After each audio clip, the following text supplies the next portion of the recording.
St. Petersburg is a book. It's a book that was written once and, unlike many other books, hasn't been rewritten.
Some people call St. Petersburg the museum under the open sky because in the historical part of the city we have more than 18,000 buildings dating back to the 17th, 18th, 19th centuries. This is one of the most beautiful Russian cities, a very big one with a population of 5 million people. And this is, in a way, a capital of Russia, though not an official one, but people call it the cultural capital of Russia. Comparing to other European cities, St. Petersburg is a relatively young city. It's like a little bit more than 200 years. But despite its young age, St. Petersburg played a great role in the historical development of our country.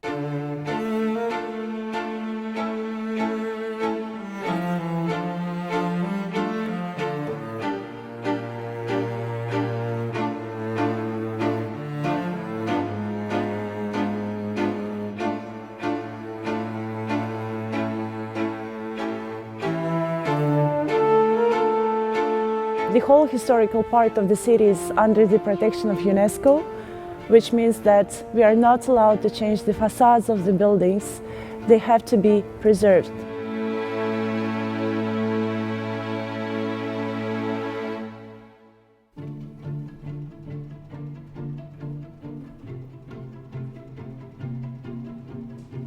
In St. Petersburg, right at the very heart of the city, we have that famous State Hermitage Museum, which used to be the Winter Palace back in the middle of the 18th century. Hermitage ranks among top 10 museums in the world, and it is famous for being an art gallery with an amazing collection of Western European art.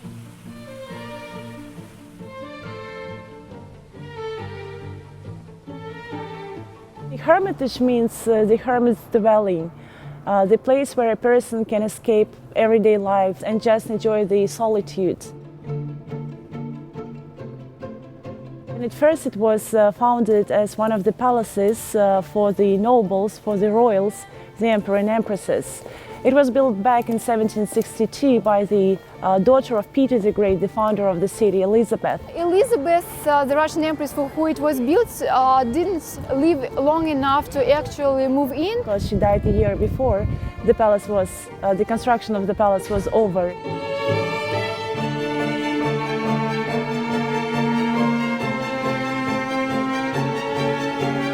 The first Russian empress to actually live in was Catherine the Great, and she was also the one who started the collection.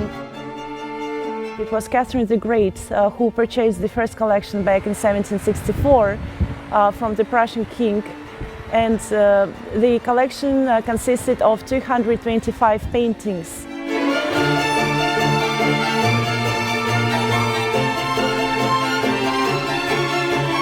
Later on, the royal family were buying big whole collections from the outstanding collectors of Europe, and gradually the collection was developing to such an extent that today there are about 3 million items in it. After 1917, the collection of all the palaces, noble mansions, it was nationalized and it became the governmental property. And right after 1917, the Winter Palace became one of the biggest and the most famous museums in our country.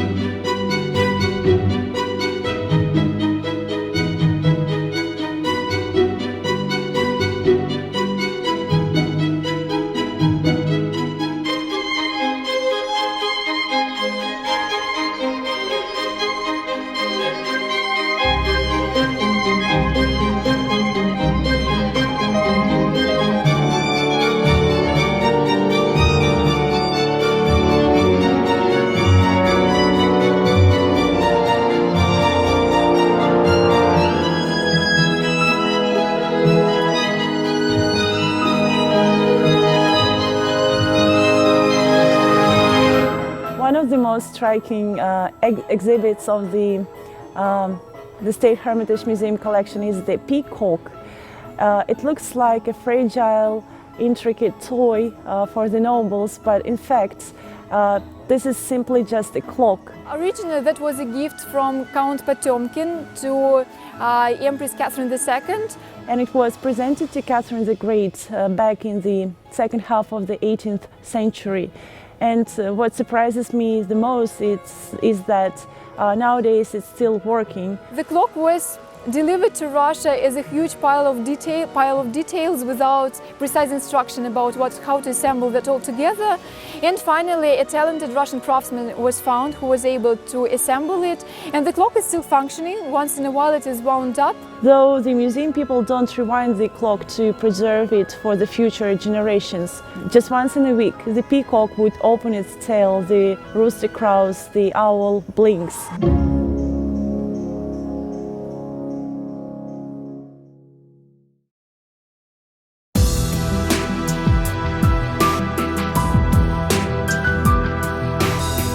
The lullaby of St. Petersburg, the heart of St. Petersburg, is located on the smallest island, and this is where the oldest, I think, the construction of St. Petersburg is located. It's Petersburg Fortress. The first place of St. Petersburg, which is actually the birthplace of the city, is Petersburg Fortress. Actually, the name St. Petersburg originally was the name of the fortress, and that is why we know the exact day, well, the birthday of the city, which is the 16th of May of 1703, when the fortress was founded.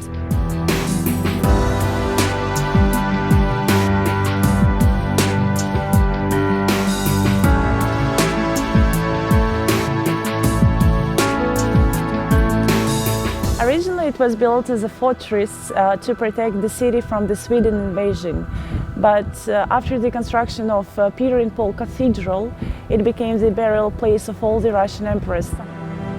Today, all the Romanovs are buried together there, and of course that gives a special historical significance to the place, which connects the modern generation of Russian people to their historical past.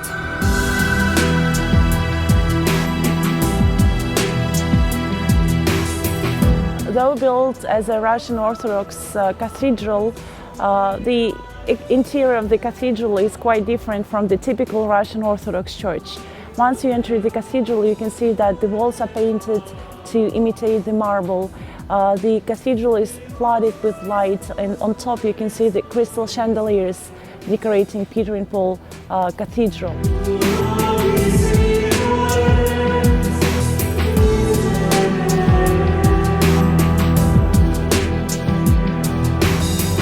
The altar separates the cathedral into two parts, and to the right-hand side, from the altar part, you can find all the tombs of all the Russian emperors. And on the right side, you can see the tomb of Peter I and his wife Catherine I. Their daughter Elizabeth, Catherine the Great, and her notoriously famous husband Peter III, who was killed by his wife.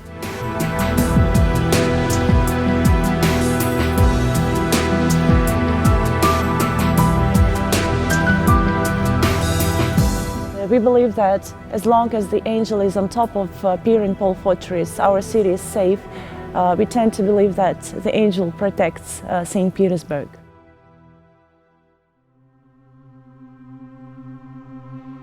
Probably the most beautiful Russian church is Saviour-on-Spilled-Blood Cathedral.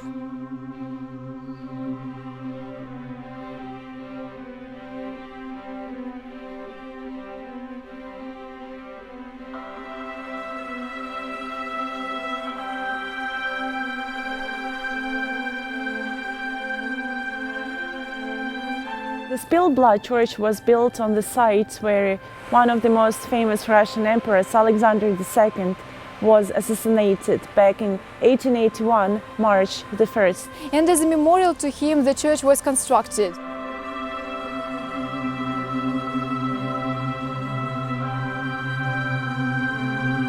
In the time it was constructed, it was not appreciated by the government, and at first they wanted to dismantle the Spilled Blood Church because, according to their idea, it didn't match the whole classical architecture of the city. As it was meant to be a memorial to Russian emperor, it was done in Russian style, which is extremely unusual for St. Petersburg, which always was meant to be a European city. And the only reason this church survived was that it was used as a storage before the siege of Leningrad. And during the siege, it was the place where they would bury the dead bodies of those people who died during that 900 days starvation of Leningrad.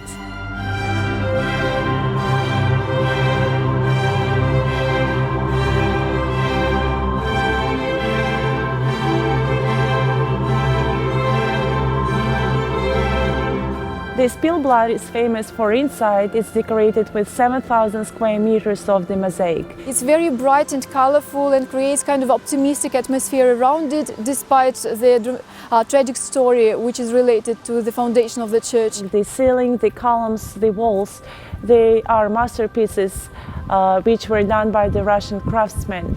Only the floor, which is less than a centimeter thick, is decorated with different sorts of marble. At the back of the church, you can see the very place where assassination of the emperor happened. It's decorated with a little canopy, and once you look inside, you can see the original grounds back from the 1881.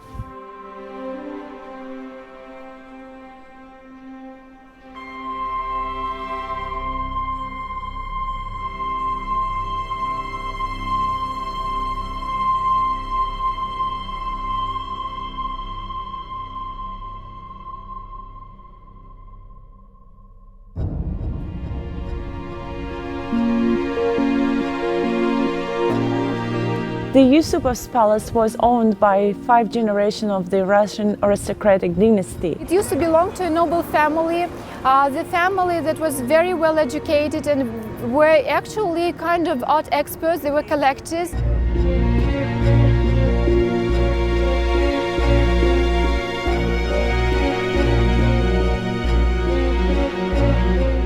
It came down to the Russian history as the palace where the famous monk Grigory Rasputin was assassinated by the last owner of the palace, Felix Yusupov.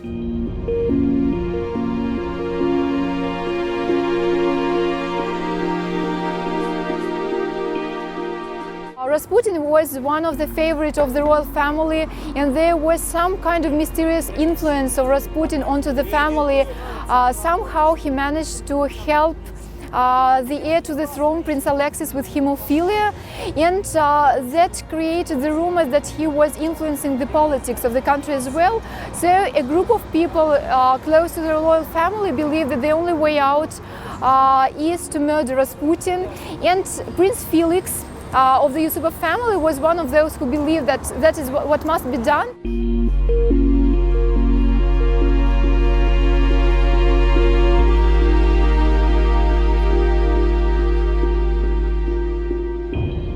Rasputin, when he was still alive, gave a prophecy that once it is his death, this is the end for the royal family, which turned out to be quite true, because it was the December of 1916 when he was murdered, and already in the February of 1917 the socialistic revolution started in Russia, and that was the end of the Russian Empire. That was the beginning of the new country, which later got the name the USSR.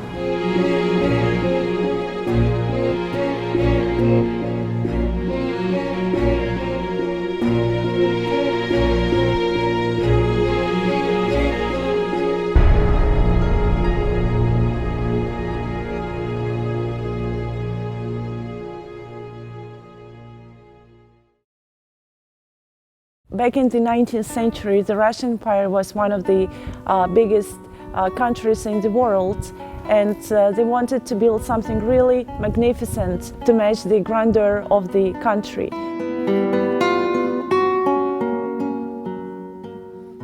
Another impressive edifice of St. Petersburg is St. Isaac's Cathedral.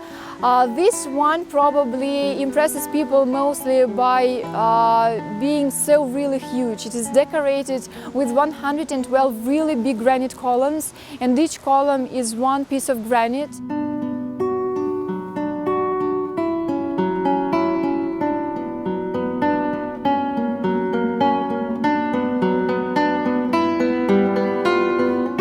When it was built, it was the fourth biggest dome in the world, after St. Peter in Rome, St. Paul in London, and Santa Maria in Florence. The fourth one was St. Isaac.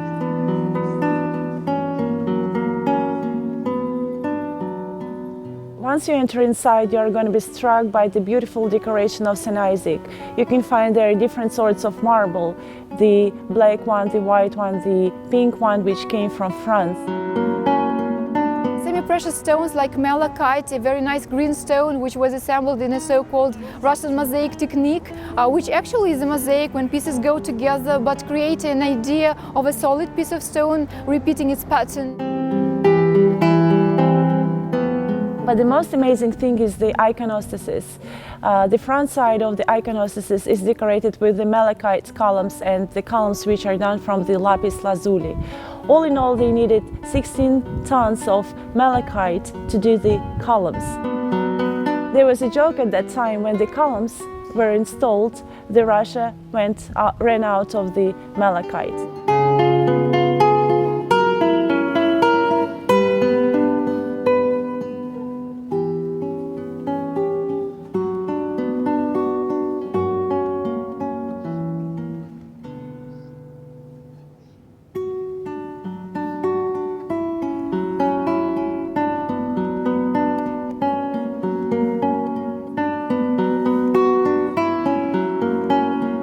People call it a museum of stones because there are different types of stones that were used in the decoration, like jasper and different types of marble. So it's really interesting to see. It's very unique and never fails to impress every visitor who comes into it.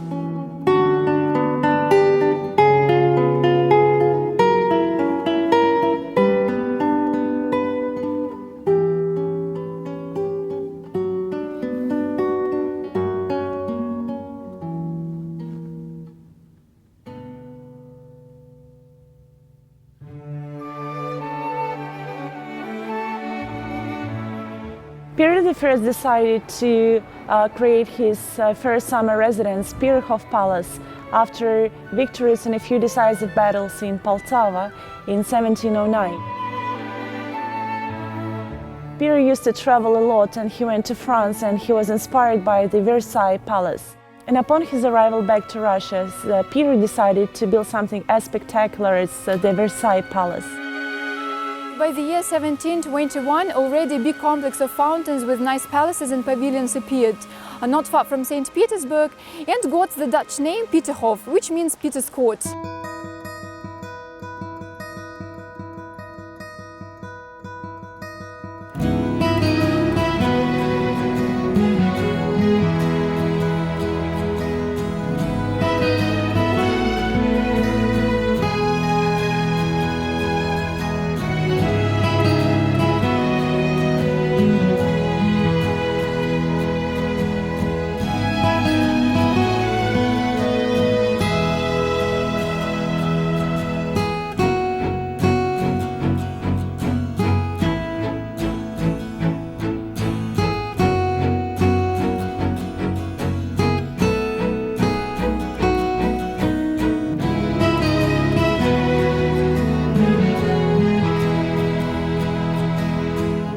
Palace is the first summer residence under St. Petersburg, and it was started by Peter the Great, and then the palace was extended by his daughter, Empress Elizabeth, 8 architects, 250 years of history, and then it was badly damaged by Nazis and then restored in the Soviet times. So it's a great collection of art and restoration architectural work.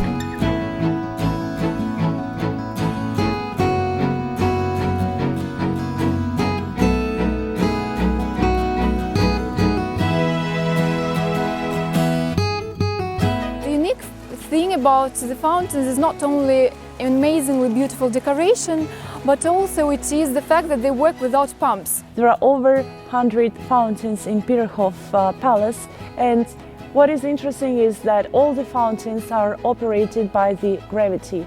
The natural pressure is created so that the water goes up in those beautiful and powerful fountains. So it is never cycled, it goes from that place into the Gulf of Finland, and it's amazing. And they say that there is going to be enough water for 300 years before the rivers in that place dry up.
In my opinion, Catherine's Palace is one of the most beautiful summer residences. Catherine Palace, probably opulent wealth, I would say, just because it's really impressive that they put so much gold into one place, so it's overwhelming. Yes, just opulent with gold.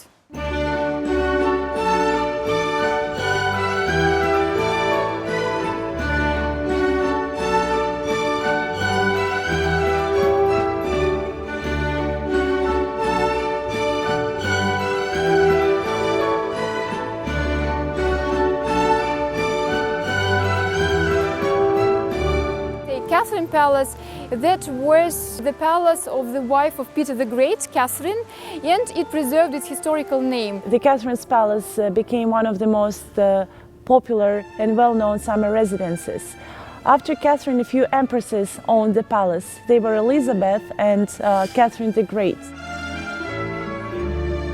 Originally built for the Prussian King Frederick, the Amber Room was presented to Peter I, and it was his daughter Elizabeth who decided to create one of the most beautiful Baroque interiors in amber. What is known for sure that Hitler he organized the transportation of all the items from the Catherine's Palace, including the Amber Room. We know that it reached Germany. What happened next is a total mystery.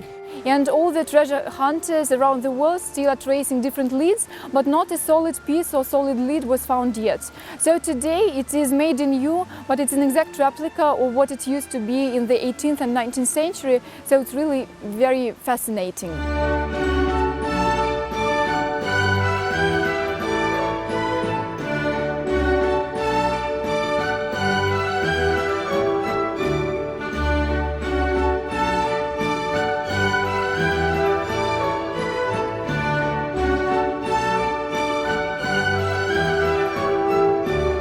Right in the middle of the palace is located the picture hall.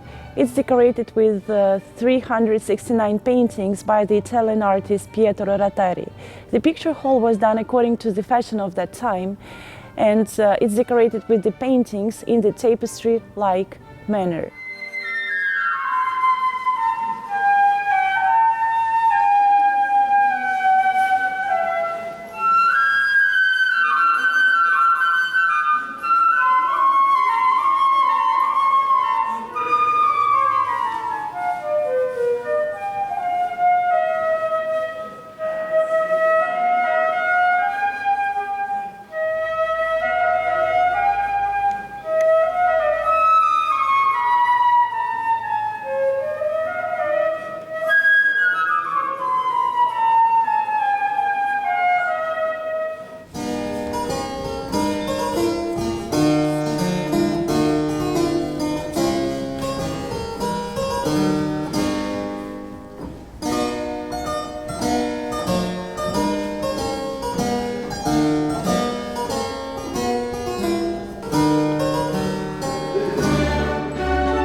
It is one of the biggest interiors of the Catherine's Palace, 100 square meters, and it was meant for the balls and the receptions.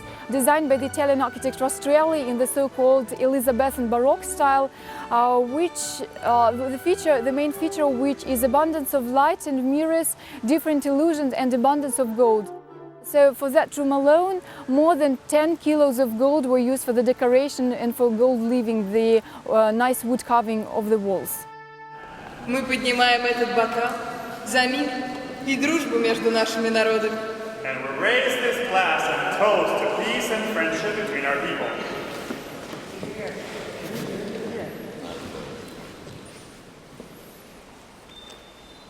Царско-сельскую ассамблею. Продолжим танцы. And now the dance.